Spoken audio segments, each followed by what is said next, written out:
Hey, what's up? I was wondering, why do y'all love Muslims so much and they don't even love you?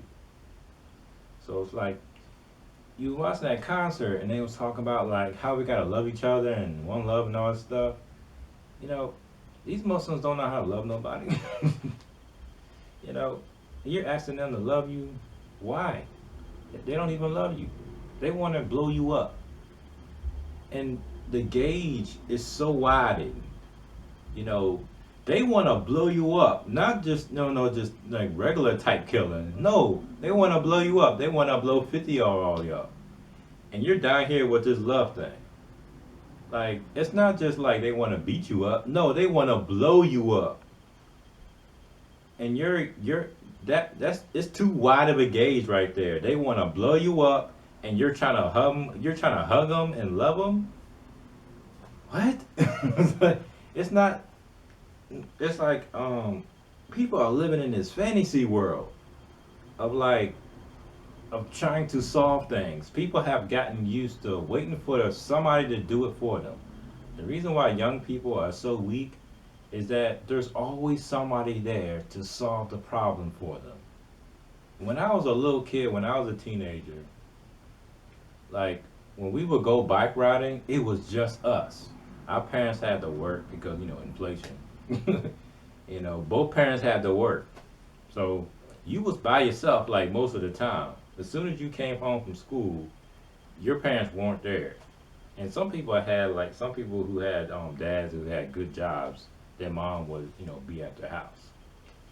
But they were really protective of their kids though. Um, but most of the time when we would go out and ride bikes, we were by ourselves. We had to deal with our own problems. If something will arise, if something bad would occur, we would have to handle it. And but now, like people now, there's always somebody there, all the way through their life, watching them, taking care of them, and handling their problems. So they have no time to be handling problems on their own because you got cameras everywhere, you got cops everywhere, you got military everywhere. You got the government watching you, you got other people watching you. So somebody's always solving your problem. Somebody's always there to console you. Somebody's always there to give you a trophy when you didn't do anything. So it's like we're living in this participation trophy culture where it's like you do nothing wrong. You know, I mean, we got up to a point where you can blow somebody up, blow 50 people up, and somebody comes along and says, no, they didn't do nothing wrong. They didn't do, like, we're in this didn't do nothing wrong culture now, where it's like, it don't matter what type of evil you do, there's always somebody to say, no, that wasn't that bad. We don't know what they were going through. Like you can't do anything wrong anymore. You can't gauge anything correctly. And then a response to it is always like this, like, whoa, what are you talking about? It's like that's so like quirky, it's like weird or out there. It doesn't make any sense. Like somebody wants to blow you up, and your response is, "We need to hug them." What? It's like, what kind of response is that? It doesn't make any sense. You know, like 50, 60, 70 years ago, if you have, let's say, a rapist in your community or a person that molested kids or something, 50, 70 years ago, we will go find that person and beat that dude up. Some people might kill him. Some people might just kick him out of the neighborhood or tell him to go, take it down the street. Don't think about that term, take it down the street. It basically means like every neighborhood has an area where like the drug dealers or the people who act out, the crazy people basically hang out. And nobody goes down that street because they know who's down there. So every time you would get together and hang out with your friends or your family, if anybody would act out, somebody would say, "Take that down the street." Basically, you know, go back to your neighborhood where you can do that stuff freely, but we don't allow this here. But nowadays, because back in the day we used to knew who the rapists were. I mean, because You didn't see him next time you went to the Thanksgiving. You said, hey, what happened to to Tyrone or something? Oh well, it turns out he molested some kids.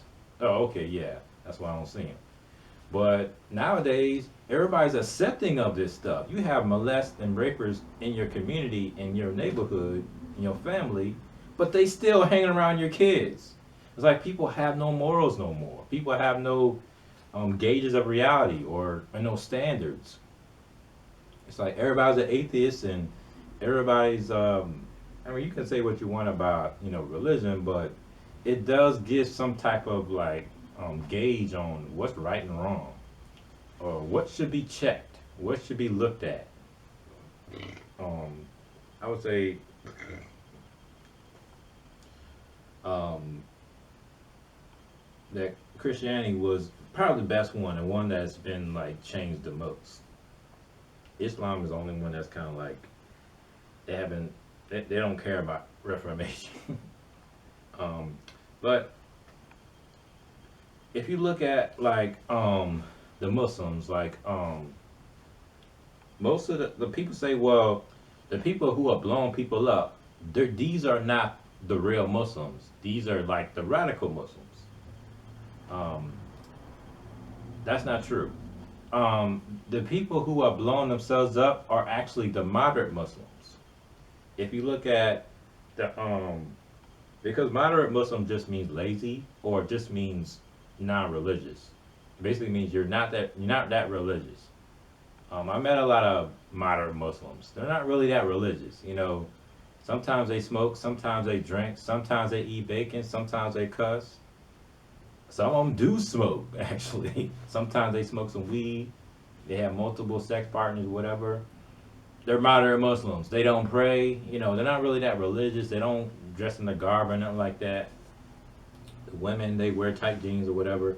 They're moderate Muslims. That's basically what they mean. Moderate Muslim means lazy or or non-religious. And the reason why moderate Muslims stick up for terrorists is because the terrorists are the real Muslims.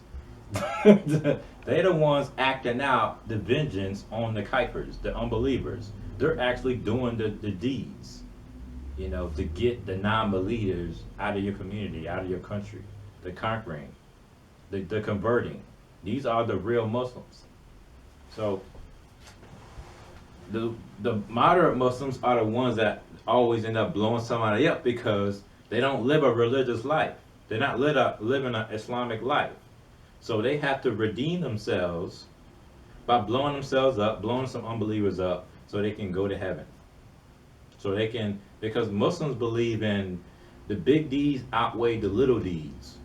So if you do a whole bunch of bad things, so like as people said, like the 9/11 hijackers, they before they blew them, that they ran the planes into the towers, they went to a strip club the day before. So they weren't exactly like Muslims. You look at to the Atlanta shooting, the guy that shot the gay club. Turns out he was actually gay. And if you don't know anything about Islam, they hate gay people. I'm like in Islamic country, they really hate gay people. They kill them, they hang them. But the black Muslims, they hate them too. All Muslims hate them. And that whole thing about the Christians won't let them have won't make a gay wedding cake. Stephen Crowder did that same experiment where he went to a Muslim bakery and he wanted to make a wedding cake. They didn't want to do it either. So here we got people tolerant to Muslims who say they love Muslims, but they don't love you. They want to blow you up. They want to kill you. And the first thing matter of fact, the first thing when Sharia law comes into your town or your country, the first thing they're gonna do is get rid of the gay people. That's the first thing they're gonna do because homosexuality is against breeding.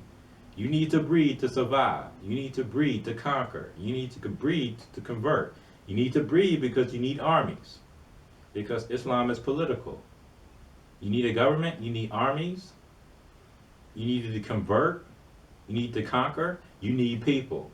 So that's why they're against homosexuality, even though half of them probably are gay. They just hide it. So they're totally against homosexuality. So the first people they're gonna get rid of is gay people. And I don't know. I have a theory that they know that.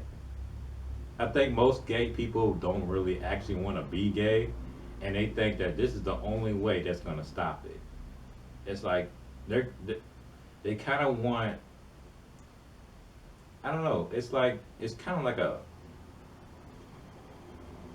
it's a sick way of wanting to go back to normal. I don't know. Maybe they want their lives to go back to normal, and this is the only way they think.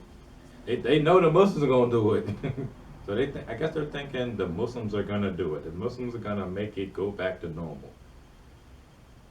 But I don't know. I guess they got this. They think that well, okay, the Muslims are gonna destroy the society, and we can create another one. But that's not how it's gonna work. It's gonna take a long time for you to bring the Muslims in, destroy your society, reset the society. They're gonna bring in their society, and now you have to conquer them and bring your society back in. That's gonna take a long time to do, and and these kids and people are too weak to make that transition. And um, the elites plan is to bring in the Arabs. Um, the simulation is not going to happen in no 1 year or no 1 month. It's going to take a long time. I think their plan is to bring in because you got a lot of countries that just suck too bad.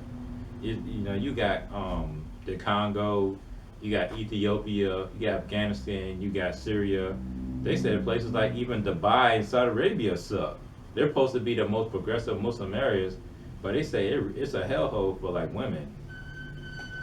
So you got a lot of Muslim countries that are really bad. You got a lot of African countries and even like a Hispanic country too that really suck.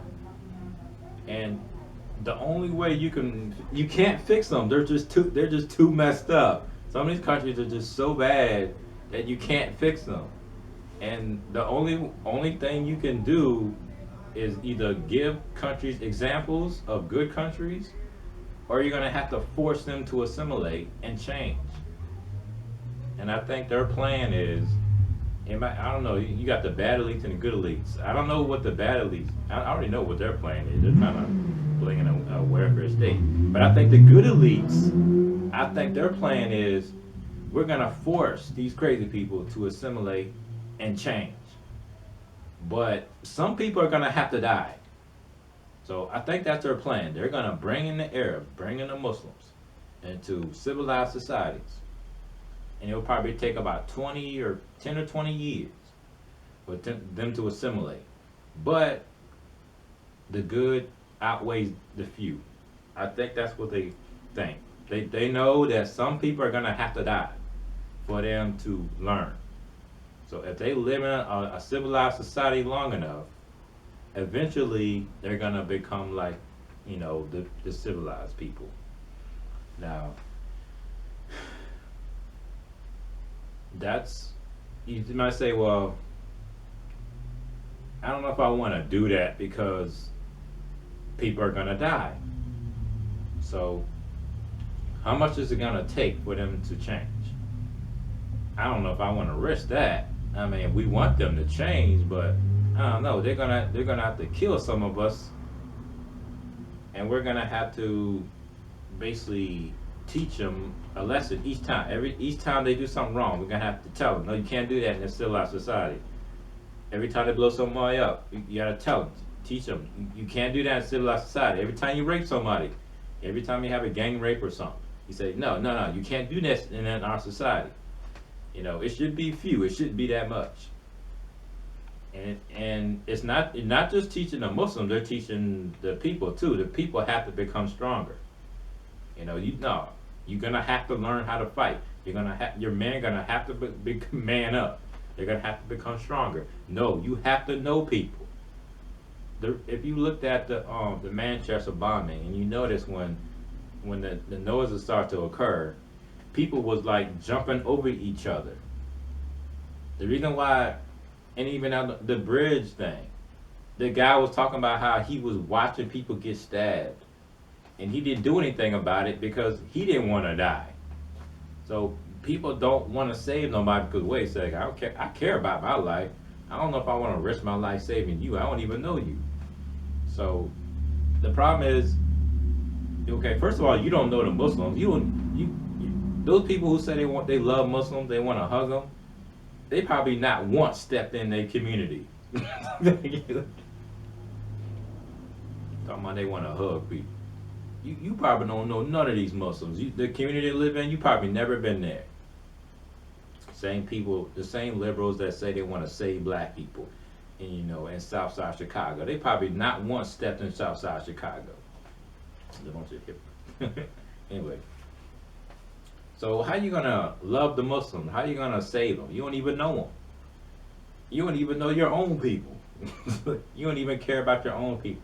People used to risk their lives to save people. They ain't doing that now. You gotta really know a person to want to save them, to risk your life for people. They gotta be family. Matter of fact, people won't even do it for family now. You gotta be really close. Um, Conservatives, I would say the conservatives are really good at being in the community. But most of the time, you don't really know people. I mean, you go to the store and see somebody. Next day, matter of fact, you go to the store, see somebody, come back in an hour, you'll see somebody new. You would never see the same person twice. So it's like when we live in cities where it's populated by a lot of people, so it's kind of hard to get to know anybody. So because you're not getting to know anybody, you don't really have any feelings towards anybody. So when you was at the One Love concert and you hug the person, you're probably never gonna see that person again. That person you hugged, the person you said I love you to, you're probably never gonna see him again. Katy Perry lives in a gated community. She doesn't know any of these people. She has no connection with these people. You know, these are people paying to go to this concert. So what kind of connection is that? I mean, that's not a connection. There's no connection between us and celebrities. Celebrities hate it when you talk real to them. They don't like that. They want you to just buy everything they're saying, what they're doing. They don't like connection. Okay, yeah, she says, hey, hug everybody. Okay, yeah, I got to do that. I feel great about myself. And then she goes home. She has no connection with any of these people. It's like 100,000 people here. I don't know any of these people. So we have no connection with most people. We don't love anybody because we don't know them. So, and because you love them, you love people you don't know, you don't get to know, and now you're gonna love people that want to kill you. How does that work? First of all, you can't even love people you don't know who usually leave you alone, you never see again, and now you want to love people that want to kill you. It doesn't work like that. Like that love doesn't work like that. Like people's like people, women ask you, are you for feminism? Well, no. Well, you don't love women? Like what? It's like women gotta. It's like so I gotta love people and they don't have to love me. Like that's not how it works. Like you gotta. It's a two-way street. We both gotta be loving. I don't have to love you if you don't love me. I don't have to respect you if you don't respect me. Respect is both. We both got to do it. Love, we both got to do it. Caring and protecting, we both got to do it. We both got to trust each other. It's no like I trust you, but you ain't got to trust me or something. Anyway, so these Muslims clearly don't love you, don't want to be around you, and want you to leave. And you clearly don't care about them because you want them to stay in their own community. You don't care if they assimilate. You want them to be in their own community. You don't want them to be in your community. That's why as soon as they come, you put them in another community. You don't care if they assimilate. You don't want them to come into your community. As soon as they come into your community, now you want to leave. Now you want to go. Now you want to check them and say, so this extreme vetting thing, these liberals, they love this because, you know, they want to make sure the immigrants don't come into their community. They want to know, they want the vetting because they want to know which Muslim is coming to the community, to the country, and so they make sure they don't come into their community. So when they hear stuff like, we ask them like, do you have a problem with them integrating? They always say nah, because they don't want them to integrate. Because if they integrate, then they're gonna come at their community. They're gonna try to come into their community and have the property value go down. So, because you notice that as soon as immigrants and blacks, Hispanics come into their community, they leave. White flight. They leave as soon as that happens. Man, but they do all that they can to make sure it doesn't happen. They raise the rent, do whatever they can. Or sometimes, because the Arabs are smart now, they'll raise the rent on you and they'll make you leave. So that's what happened to Dearborn. So anyway, so you got the Muslims, they don't love you, they don't even know you, and you don't know them. And you don't even care that they don't know you. Because you don't want them around you don't want them around you. And you make sure they're not around you. So yeah, you guys are okay with this whole one love thing because it doesn't mean anything. You didn't do anything. You hugged a person you didn't know, you're never gonna see again, never gonna get to know. You didn't do anything. Nothing happened. You felt good about yourself. Okay. That didn't make the Muslims still want to kill you. You know, it doesn't matter. But, you know, you're gonna know all you want. You can act like, well, they're not gonna come to my community. I don't have to worry about it yet. You know, when I'm hanging out at Starbucks, they're not gonna blow this up. They're not gonna go on a stabbing spree at a Starbucks. I'm okay for now. You know, so and oh man, it was crazy. One quick thing, like Tim Pool was saying, I think he was like in Sweden or something, and he was saying how he was talking to a lesbian couple, and he was talking about one of the women was on a subway, and as she was on the subway, I think she like fell asleep, and she woke up, and this guy had her hand in her on under his shirt, and she looked up and was like, what was going on? And what she say?